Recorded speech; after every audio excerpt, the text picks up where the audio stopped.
జంగయ్య అన్న సంతోషంగా ఉండాలి, అంతేనా? అవును సార్. తోలుకపోతే ఆయన సంసారం చేయించుకుంటే అంతే సంతోషం. నాకు ఏం ఐడియాలు లేవు, నాకేం వద్దు కూడా. నాకు బతుకు ఆయనతోనే బతుకుదాం అనుకున్నా, సచిన కానీ ఆయన చేతిలో చచ్చిపోదాం అనుకున్నా సార్ నేను. జంగయ్య అన్న లావణ్య మాటలు విన్నావుగా? సార్ ముగ్గురు కలిసి ఉంటే నాకే ఇబ్బంది లేదు, ఉంటానంది, గొడవ చేయనంది. నువ్వేమంటావు? 3 రోజులు కూడా ఉండరు సార్. ఉండరా? 3 రోజులు కూడా మంచిగా ఉండరు. ఎవరు తప్పవుద్ది? 8 సంవత్సరాలు ఎందుకు ఎగుతున్నా సార్ నేను? 1 సంవత్సరం 2 సంవత్సరాలు ముచ్చట కాదు సార్. 8 సంవత్సరాలు 2 పిల్లలతో ఏగుడు చాలా కష్టం సార్. 3 రోజులు కూడా మంచిగా ఉండదు సార్. సారు మహిళా మండలం ఇచ్చినాక తోలుకపోతా అన్నాడు. రేపే రా అన్నాడు. రేపు పోదామనేటోళ్ళకి ఏమన్నాడు, అది రేపెల్లుండి రా అన్నాడు. రేపెల్లుండి రా అంటే మా తమ్ముడు ఫోన్ చేసింది, పెద్ద తమ్ముడు, బావా ఎప్పుడు తోలుక రావాలి అంటే ఈమె లేపింది. లేపితే ఎవరని మా జయక్క అడిగింది. అడిగితే నువ్వెవరు అన్నాడు సార్ ఆయన. అంటే ఇగో మాది గంగాడు అన్నాడు. అంటే ఈమె పోయి గంగాడు వాళ్ళు మాట్లాడుతున్నారు అంటే అని అన్నాడు. అంటే నేను నువ్వే మాట్లాడు అంటే మాట్లాడని ఆమె ఇస్తే ఆయన తీసుకొని మాట్లాడితే ఏమంటాడు, ఎవరు గారు కాదు నా పెళ్ళని అంటున్నాడు. అన్నాక మళ్ళా ఆడ మహిళా మండలం కాడ ఒక ఆయన రాసిండు సార్ పేపర్ రాసి, ఆయన ఫోన్ చేస్తే అస్సలు ఫోన్ లేపాడు. ఎప్పుడు రావాలి జంగయ్య అంటే ఒకసారి లేపి పండుగ వెళ్ళినాక రమ్మని సార్ అంటే అని చెప్పింది. రమ్మని అంటే నేను పండుగ వెళ్ళినాక మస్తు చూసిన సార్. మస్తు చూస్తే కూడా ఫోన్ లేపాడు. ఫోన్ లేపి ఈయన శివమాల మీద ఉన్నాడు. శివమాల మీద ఉంటే ఓ రోజు ఫోన్ చేసిన, ఏం స్వామి మరి నా బతికి ఇట్లా రమ్మని ఇట్లా చేస్తున్నావు, మరి నేను ఎట్లా ఉండాలి అంటే నేనేం చేయలేను సార్, నేనేం చేయలేను స్వామి అని ఈయన అంటున్నాడు. వీళ్ళమ్మ ఏమేమో చెప్పింది, అప్పుడే ఫోన్ పెట్టేసుకున్నాడు సార్. చెప్పకపోతే నేను మళ్ళీ ఫోన్ చేసి లేచింది నాకు తెలియదు కదా, ఒక లేచిండేమని, ఏం స్వామి నాకు బతికి ఎట్లా నాది, తోలుకపోతా అంటున్నావు, తోలుకపోతలేవు, రేపే రమ్మన్నావు, 5-6 రోజులు కోపాలు తాపాలు ఉంటాయి వద్దంటే నేను ఊకున్నా. ఇన్ని రోజులు సార్ స్వామి మళ్ళీ తోలుకపోవా అంటే నాతోటి ఆ స్వామి అంటున్నాడు సార్. మీతో ఎవరు వచ్చారు ఇక్కడికి? మా అమ్మ వచ్చింది, మా అక్క వచ్చింది, మా తమ్ముడు. అప్పుడు ఆ అక్క తమ్ముడు అని వచ్చి గొడవ పడింది. అవు సార్. పిలుద్దామా మెక్క తమ్ముడిని? మెక్కయ్య పేరేంటి? మా అక్క పేరు సత్యమ్మ. సత్యమ్మ. నాకైతే వాళ్ళు ఉన్నారేమో కానీ వాళ్ళు నాకు ఎవ్వరు లేనట్టే సార్. ఏమన్నా అడుకోరు, ఏమన్నా లేరంటే ఉన్నారు. ఎవ్వరు లేరంటే మరి 10 మంది తీసుకుని ఇంటి మీదకి ఎందుకు వెళ్ళావు మరి? అరే ఒక్కదానే కదా సార్, నాకు జీవితానికి అయితే కదా సార్. 11 మంది ఆలోచన కొట్టలేదు సార్. వాళ్ళంతా తెలివిగాల్లో అసలు ఏమని ఉట్టినే కొడతారా సార్. నన్ను కొట్టింది మళ్ళీ మా అక్కను పోయి జుట్టు పట్టి కొట్టింది సార్. సత్యమ్మ. తమ్ముడు పేరు అశోక్. అశోక్. ఒక ఆడపిల్లని ఒకరిని తీసుకుపోయి పోలీస్ స్టేషన్ ఇరికిచ్చింది మా అక్క ఆడపిల్లని. ఈమె మళ్ళా మా అక్కని కూడా పోలీస్ స్టేషన్ ఇచ్చారు. మా తమ్ముని మాకన్నా ముందే. వద్దు అంటే నేను వద్దంటలే, ఆమె నమ్మనప్పుడు నేనేం చేస్తాం, మా అమ్మని ఇట్లానే అట్లానే అంటే మేము గసొట్టల్లో ఉన్నాం సార్. మేము గసొట్టు దుర్మార్గులం ఉన్నాం. మేము మంచోళ్ళం కాదు. వాళ్ళు మంచోళ్ళు, మేము చెడ్డోళ్ళం. మా దానికి వద్దు. అలా ఎలా నాన్న? ఎలా అంటే మేము చెప్పింది అంతా అబద్ధం, ఆమె చెప్పింది అంతా నిజమా సార్? సంవత్సరం పోయి మొగడాని ప్రేమ రాకపోకడ ఏంది సార్ అది? మీరు ఆలోచన చేయండి. నేను నన్ను చచ్చిపోతాం మరి, మా ఇంటికాడ వచ్చి చేసుకోమని, ఎవరో చేసుకోమని.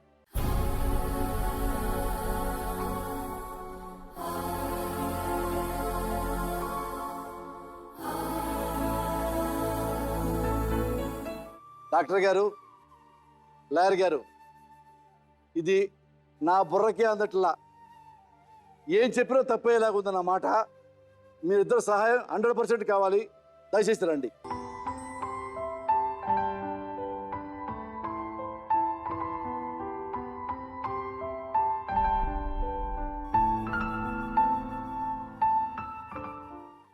కూర్చోండమ్మా, కూర్చోండి. మేడం నాకు న్యాయం కావాలి సార్. మేడం కాలమే కాటు వేసేనా, కళ్ళలో గంగ పొంగేనా, నిన్ను తోడున్న దైవాలే నేడు ప్రాణాలు తీసేనా.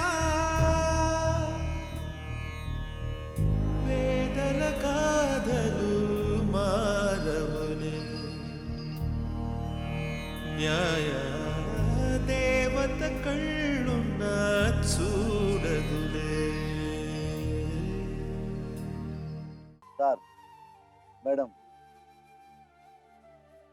గంగయ్య పిల్లలు లేరు, మీరు మొత్తం విన్నారు.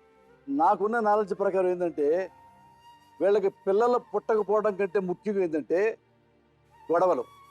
ఏమైతే అనకూడదో ఈ జయమ్మను కూడా ఘోరంగా మాట్లాడేసింది. ఆమె అంటుంది, లేదండి మా అత్తే జయమ్మ కూడా మంచిదే, మా అత్తే ఎన్ని ప్రాబ్లం పెడుతుందో ఆమె అంటే ఎవరి మీద ఎవరికి నమ్మకం లేదు సార్. ఇలాంటి నమ్మకం లేని జీవితాలని కలపొచ్చా? ఎలా కలపాలి? కలిపితే క్షేమంగా ఉంటారా? కలుపుతాను అంటే జంగయ్యని ఆత్మహత్య చేసుకుంటాను తప్ప ఆమె నాకు వద్దంటాడు. కలవకపోతే నేను చచ్చిపోతానంటుంది ఆమె. దీని సొల్యూషన్ మీరే చెప్పాలి. ఒక మంచి మాట సార్. అంటే నమ్మకం లేనటువంటి జీవితాల మధ్యన కలపటం మంచిదా ప్రమాదమా అంటే కనుక ఖచ్చితంగా నమ్మకం లేని చోట యుద్ధాలే జరుగుతాయి కానీ సంసారాలు జరగవు.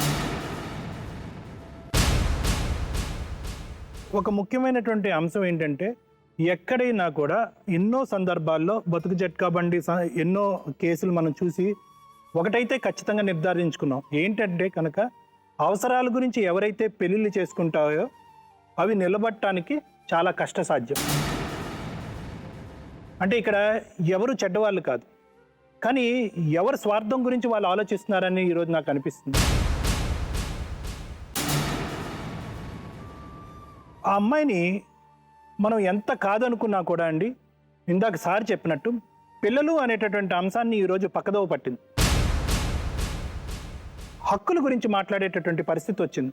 అంటే నేను భార్యనే, నాకు ఇచ్చేటటువంటి విలువను నాకు ఇవ్వట్లేదు, నాకు ఎప్పుడైతే పిల్లలు నా ద్వారా రారు అనేటటువంటి ఒక కన్ఫర్మేషన్ వచ్చిందో ఆ రోజు నా అవసరం లేదు అని చెప్పి ఆ అమ్మాయి బల్లగుద్ది మాట్లాడు. ఈరోజు ఆ అమ్మాయి మాట్లాడటం వెనకాతల బహుశా ఆ అమ్మాయికి ఒక గిల్ట్ కాన్షియస్ ఉంది, అంటే ఒక బాధ ఉంది. ఇప్పటికే అంత తెల్లారిపోయింది. ఇప్పుడు అరిచి గీ పెట్టుకుని అందరి మీద నీ మీద వేలెత్తి చూపెడుతుంది, అతని మీద వేలెత్తి చూపెడుతుంది, ఆ తల్లి మీద వేలెత్తి చూపెడుతుంది, అందరి మీద అరుస్తుంది. కానీ ఈ అరుపులు ఏవైతే ఉన్నాయో ఇవి బహుశా ఈ అమ్మాయి లావణ్య అప్పుడు తన తల్లిదండ్రుల మీద అరిచి ఎందుకు ఇంత దిక్కుమాలిన పెళ్లి నాకు చేస్తున్నారో, అవసరమా, ఇంకో గడప తొక్కి నేను అక్కడ ఒక తల్లి కావాలి అనేటటువంటి ఉద్దేశంతో ఎవరో నన్ను తీసుకెళ్తున్నారు, ఇంత దిక్కులేనటువంటి పెళ్లి నేను చేసుకోవాలా అని అప్పుడు అరిచుంటే ఈరోజు ఈ పరిస్థితి ఉండేది కాదు. అంటే నువ్వు కూడా 13 ఏళ్ళకే పెళ్లి చేసుకున్నావా? మా దాంట్లో చిన్నగా ఉన్నప్పుడే చేస్తారు సార్. మీ దాంట్లో అంటే మీరు మనుషులు కదా, వేరే జాతి?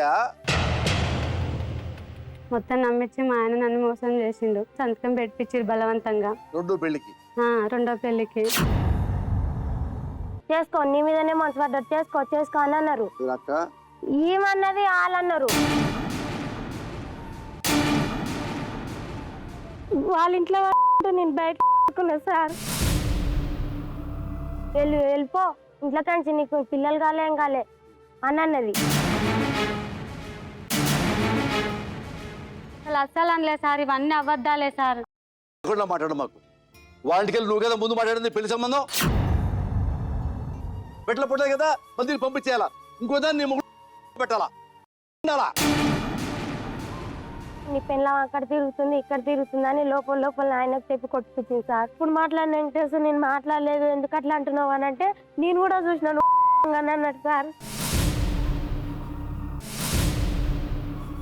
14 ఏళ్ళు పిల్లల్ని తీసుకెళ్ళిపోయి పెళ్ళని వంకబెట్టి 2 నైట్లు మీ ఆయన తర్వాత మళ్ళీ కొట్టడం, పని తీసుకెళ్ళటమా? మీరు మనుషులు చేతేనా? నిదానం పుడతారని డాక్టర్ గారు చెప్పారు కదా. ఇంకా ఏం సార్ 11 ఏళ్ళు అయింది నా పెళ్ళి, ఏమని చేసుకొని 11 ఏళ్ళు అయింది. ఇంకా నువ్వు సచ్చినాక నేను సచ్చినాక కొట్టాలా సార్ పిల్లలు? నువ్వు పిల్లలు పుట్టాలంటే వరుసగా నీకు పెళ్ళాలి రా, వస్తూ ఉండాలి నీ పెళ్ళాలు. నువ్వు దొంగవనే నీ లేటుకి పిలిచి వెళుతున్నట్టుగా విడిపిడికి అడిగా. నువ్వేం చేసావో చెప్పింది పిల్ల. నువ్వు పక్క మోసం చేసావంట. మా చంద్రకళనే చెప్పింది నాకు పెళ్లి చేస్తాను, మా మర్దలు తోలుకొచ్చుకున్నాను, వాళ్ళ మర్దలతో కూడా మాట్లాడిపించింది సార్. అన్నవా లేదా నువ్వు? అనలేవా? నువ్వు మా మర్దలు ఇంకో అమ్మాయి ఇంకో పిల్ల వస్తుంది అని చెప్పింది సార్. మీరు చచ్చిపోతే మళ్ళీ మనుషులుగానే పుట్టరు, కుక్కల్లా నక్కల్లా కూడా పుట్టరు మీరు.